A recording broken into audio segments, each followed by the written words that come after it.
des moteurs de la migration. Bien que les personnes qui migrent pour des raisons environnementales soient protégées par le droit international et le droit de l'homme, elles ne relèvent pas d'une seule catégorie.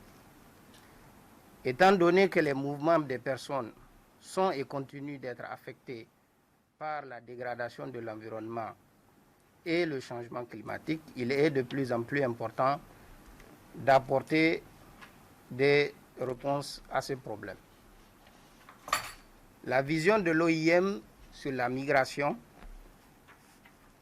l'environnement, le changement climatique est que la gouvernance, les politiques et les pratiques en matière de migration doivent refléter l'importance des facteurs environnementaux, des catastrophes et de changements climatiques sur la mobilité des humains. Voici les propos du secrétaire général du ministère de l'Environnement, M. Dina, et du chef de la mission de l'OIM, M. Moussa Wankeye, lors de la réunion de la salle de réunion de l'Organisation internationale sur le comité de pilotage des mécanismes. Votre présence à cette première réunion du comité de pilotage t'engage de votre engagement dans la réussite de la mise en œuvre de ce projet. Le comité de pilotage constitue un dispositif majeur dans la gestion d'un projet.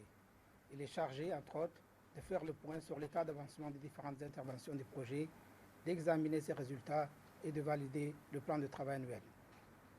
Mesdames et messieurs, dans le contexte actuel de changement climatique, on s'accorde à considérer que l'Afrique subsaharienne est tout particulièrement exposée aux conséquences du changement climatique. L'Afrique de l'Est, et notamment la République de Djibouti, n'est pas un reste. Le facteur changement climatique accentue en effet la particularité de cette région, déjà connue pour le mouvement de ses populations. Une population en constant mouvement, circulant d'un pays vers un autre à la recherche d'un meilleur avenir. Le changement climatique est aujourd'hui décrit par l'ensemble de la communauté scientifique comme la plus grande menace pour l'humanité, est un processus qui ne cesse de s'aggraver au fil des années. Et ces modifications du climat semblent amplifier l'immigration mondiale. En effet, des zones vulnérables au changement climatique connaîtront probablement un exode de population important et des territoires plus résilients devront accueillir ces migrants en quête de moyens de subsistance, et de nouvelles vies. Des centaines de migrants racontent la même histoire. La sécheresse a rendu de vastes étendues de terre non arables et peu productives, forçant les populations à émigrer vers les villes où les emplois sont rares et la nourriture de plus en plus chère. La migration est alors la seule solution viable. Éducation, cette fois-ci, les épreuves pratiques du bac pro session 2020 ont débuté dans les différents lycées techniques de la capitale et des régions de l'intérieur. La participation des professionnels des métiers à toutes les épreuves pratiques a été sollicitée pour conférer à ces diplômes son caractère professionnel. En effet, les représentants professionnels issus du secteur public et privé ont participé activement aux examens aux côtés des examinateurs du MENFOP, portant ainsi un regard extérieur sur les acquis des apprenants. L'objectif premier de cette coévaluation est bien entendu d'assurer la transparence des évaluations et garantir ainsi la qualité des diplômes du baccalauréat professionnel portant le label du MENFOP qui fait constamment appel au milieu professionnel dans le processus d'élaboration des programmes d'enseignement, des formations et d'évaluation.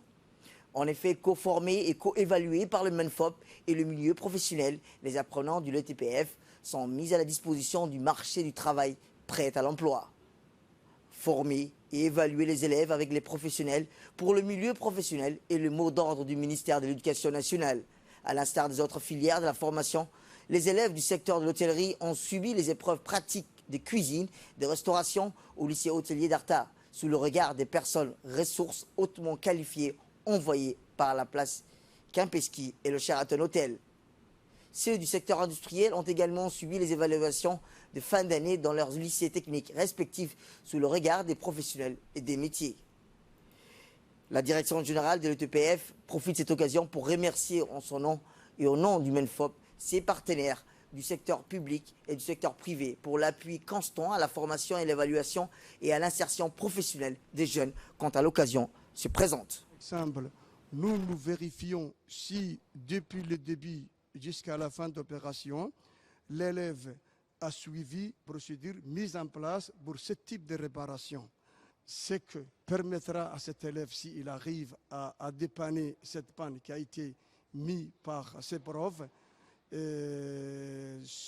qui sera toujours le même, ce qui se passe sur le terrain. Donc cet enfant aura l'expérience de réussir une réparation réelle dans les entreprises de la place. Donc aujourd'hui, vous assistez à une épreuve qui s'appelle épreuve E2. Déjà, ces épreuves commencent par comment faire l'accueil du client. Après, il y a l'autre épreuve qui s'appelle la modification des équipements, c'est-à-dire des pièces. Comment l'élève peut modifier un élément, c'est-à-dire démonter ou bien régler un élément d'une voiture. Donc après, il y a la diagnostic. Dès que le véhicule est réparé, l'élève va se mettre de côté et va remplir tous les travaux et les constats qu'il a eus au moment du travaux. Et après, il va faire comment restituer un véhicule au client. Puisque d'abord, il a accueilli un client et pris en charge le véhicule. Après, il va faire comment le restituer. Donc, on lui valide si TP va être terminé ou bien validé par cette dernière épreuve qu'on appelle la restitution du véhicule auprès du client. La compagnie Air Nationale Air Djibouti a acheminé un important lot de médicaments, des consommables médicaux pour le compte du ministère de la Santé d'une valeur de plus de 100 millions de nos francs. En effet, il s'agit d'une commande express faite par le département sanitaire pour permettre de répondre aux besoins prévisionnels des structures hospitalières du pays, en médicaments essentiels, notamment en injectables et autres consommables les plus utilisés. L'avion Air Djibouti est arrivé ce matin avec un stock conséquent des médicaments qui devraient couvrir les besoins de tous les hôpitaux et des structures sanitaires pour une période d'au moins 6 mois.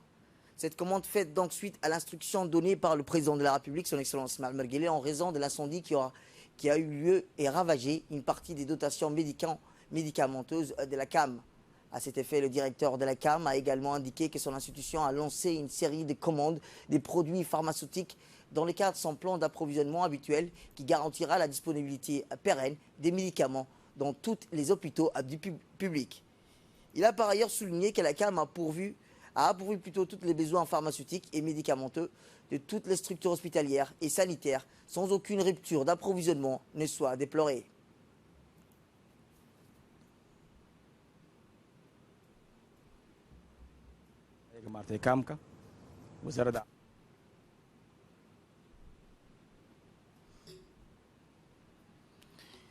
Écoutons un extrait du directeur de la CAM lors de l'approvisionnement, rappelons-le, écoutons un extrait du directeur de la CAM concernant l'approvisionnement de ma centrale d'achat en produits de la pharmacie. En train de réceptionner les médicaments que vous voyez derrière vous. En fait, vous n'êtes pas sans savoir qu'on a eu récemment un incendie à la CAM qui concernait, en fait, la CAM est constituée de 2 sites principaux, donc site de Bécane-12 et site de Pelletier. Donc sur le site de Pelletier, il y a une partie qui est incendie, c'était une aile sur 3. On a reconstitué le stock dans le court délai. Donc on vient de recevoir maintenant 48 palettes pour un montant de 100 millions de francs Djibouti. Donc à partir de maintenant, la situation est en fait la situation est relativement maîtrisable. Donc même avant, juste après l'incendie, on n'était pas en rupture. Donc il y avait 2 parties qui restaient. Et la petite partie qui était partie avec l'incendie a été vite reconstituée. Cette reconstitution était grâce au support du président de la République, son Excellence M. Ismaël Omar Guelleh, et son gouvernement, et ainsi Air Djibouti qui nous a prêté tout un avion pour pouvoir acheminer les marchandises depuis l'extérieur. Autre actualité dans ces 15 heures, c'est aussi la directrice générale du Centre de leadership et de l'entrepreneuriat, Mme Oubah Ahmed Melo, ainsi que la directrice du Centre d'action sociale, l'autonomisation des femmes, CASAF, autrement dit, Mme Nima Younis Houch, ont signé aujourd'hui dans les locaux du CLE une convention de partenariat dans le cadre du projet d'appui à l'entrepreneuriat des femmes et des jeunes. Rappelons que ce partenariat porte sur un financement au total de 9 559 000 francs Djibouti du CLE en faveur du CASAF et s'inscrit dans la composante de 2 projets qui prévoient d'apporter un appui technique aux prestataires des services de l'écosystème entrepreneurial pour améliorer leur capacité à aider les entrepreneurs djiboutiens. Je représente, mais également au nom du ministère de la Femme et de la Famille pour cette subvention ô combien attendue et appréciée. Je vous remercie aussi d'avoir perçu, au-delà de nos préoccupations, une volonté de faire savoir l'entrepreneuriat de la femme djiboutienne et de nous avoir permis, à travers cette subvention, de motiver les jeunes apprenants du centre en fournissant des kits pour les meilleures candidates des 3 disciplines, à savoir la couture, la coiffure et la cuisine. Je vous remercie aussi également d'avoir pris le temps de nous rencontrer, ce qui a permis de présenter de façon plus concrète notre projet d'autonomisation. De son côté, la directrice générale du CLE a rappelé que les missions de l'institution dans les autres orientations politiques du gouvernement. Que la directrice CASA, quant à elle, a remercié son homologue pour cet important soutien qui aidera à mieux servir les bénéficiaires du centre. Écoutons la directrice du CLE. C'est un très grand plaisir pour moi aujourd'hui d'avoir finalisé enfin les longs mois où on avait travaillé sur ce petit projet, que j'espère un jour qu'on aura d'autres projets à réaliser avec vous, avec le centre. Pour nous, ce n'est qu'un début et c'est un grand plaisir de pouvoir se dire aujourd'hui, on va aider des jeunes filles, des jeunes djiboutiennes à aller vers l'entrepreneuriat, à acquérir des compétences comme la coiffure, comme la cuisine et la couture, et de les aider un peu à aller dans le monde de l'auto-entrepreneuriat. Donc pour moi, c'est vraiment une fierté aussi que ce centre existe, le centre CASAV existe, qui est là pour les jeunes filles. Nous, on est là aussi, le CLE est là pour vous, pour soutenir les acteurs de l'écosystème, parce que cette subvention est faite à travers le soutien aux acteurs de l'écosystème. Et c'est ouvert en fait à tous les acteurs de l'écosystème. C'est pour impulser, c'est pour étoffer un peu ces acteurs qui sont aujourd'hui un peu embryonnaires, on va dire. L'écosystème de l'entrepreneuriat à Djibouti est assez embryonnaire. Donc pour nous, c'est une façon d'impulser et on est heureux aujourd'hui d'avoir signé un des premiers contrats, une des premières conventions pour soutenir les acteurs écosystémiques, et je suis certaine que vous en faites partie et que vous êtes un acteur très majeur dans l'écosystème. Autre actualité, dans le cadre du jumelage nord-sud et les jeunes d'Azejog étaient en déplacement ce matin à Obok, accueillis avec tous les honneurs par les Obokois, avec à leur tête le sous-directeur de la région, M. Kamil Dini, et l'ensemble du personnel des CDC. Les jeunes Azejog ont manifesté leur enthousiasme et leur gratitude envers les autorités locales et de la population de la première ville historique de la République de Djibouti, Hayou. Précisons que ces jeunes d'Ali Sebier en déplacement séjourneront 3 jours dans cette région de Bok et auront l'occasion de visiter les sites historiques et touristiques de cette contrée du Nord, dont ils ignorent jusqu'à présent. La première journée riche en rencontres et en découvertes pour les Azejog dans un cadre de convivialité émaillé de fraternité et d'amitié sont bornés à l'image d'un dîner offert par le dernier jour par le président du conseil régional, Mohamed Humed. Attentifs aux explications dans les visites guidées, les jeunes d'Azejog ont découvert ainsi les sites touristiques historiques et ont pu, rappelons-le, en l'occurrence Godoria, Kouref, les points d'eau chaude de Galilée et la phare de Rasbir, avant de procéder à la plantation des mangroves dans l'objectif de promouvoir avec leurs frères Obokois la protection, la biodiversité marine et l'environnement en général. Les jeunes d'Ali Sebier ont découvert surtout en mer poissonneuse au sable fin et les habitats des espèces marines qui ont fait l'atout de Djibouti en termes de plongée sous-marine spécifique qui implique une destinée à prisée touristique.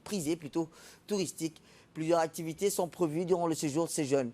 Allez, c'est bien qu'ils soient sportifs, culturels, ludiques, voire éducatifs.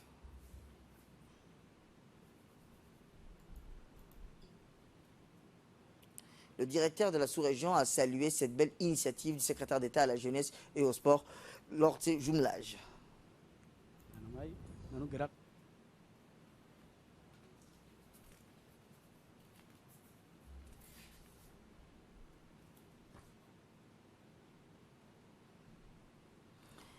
Et enfin, pour clore l'actualité nationale, l'animation d'été organisée par le secrétaire d'État à la jeunesse et au sport bat son plein et continue de divertir, distraire la jeunesse djiboutienne.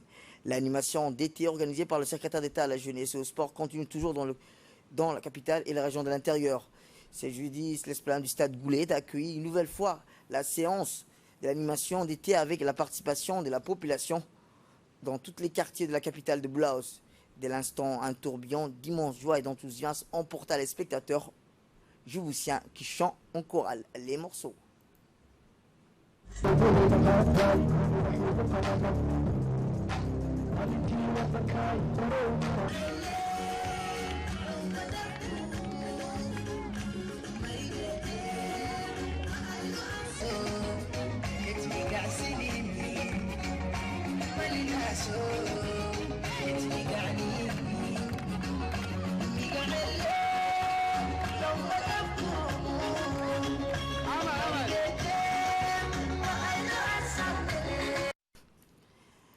Et dans l'actualité internationale, les êtres humains ont maintenant consommé les ressources naturelles de la Terre au cours de l'année. C'est ce qu'on appelle le jour du dépassement, c'est-à-dire le moment où chaque année les humains ont épuisé plus de ressources naturelles que la Terre peut renouveler en 12 mois.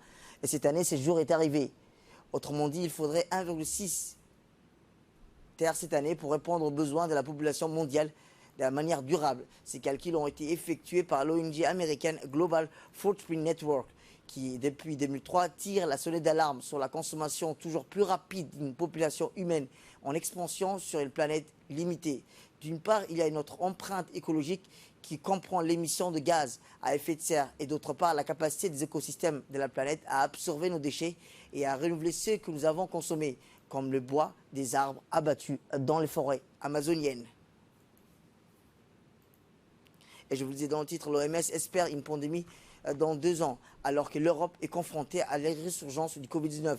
Le monde devrait être en mesure de maîtriser la pandémie du coronavirus en moins de 2 ans, a déclaré vendredi l'Organisation mondiale de la santé, alors que les Nations unies et l'Union européenne sont confrontées à un nombre croissant de nouveaux cas. L'Europe occidentale a connu des niveaux d'infection jamais vus depuis de nombreux mois, en particulier en Allemagne, en France, en Espagne et en Italie, ce qui fait craindre une seconde vague.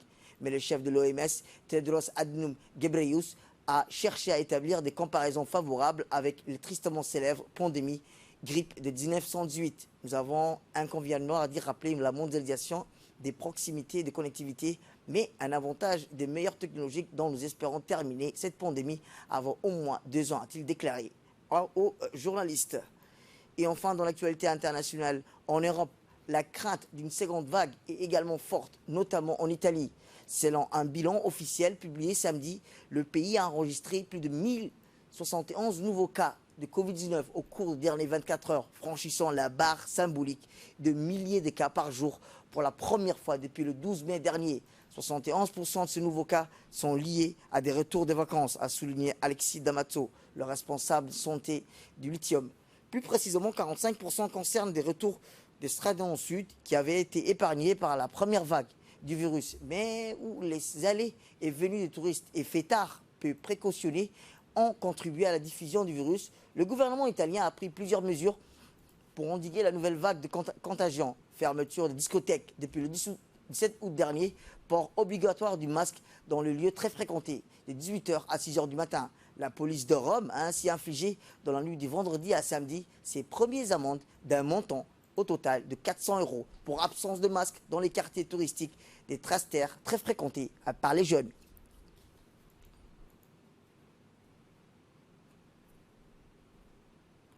C'est tout pour cette édition. Merci à vous de nous avoir suivis. Restez avec nous, place de nos programmes télévisés.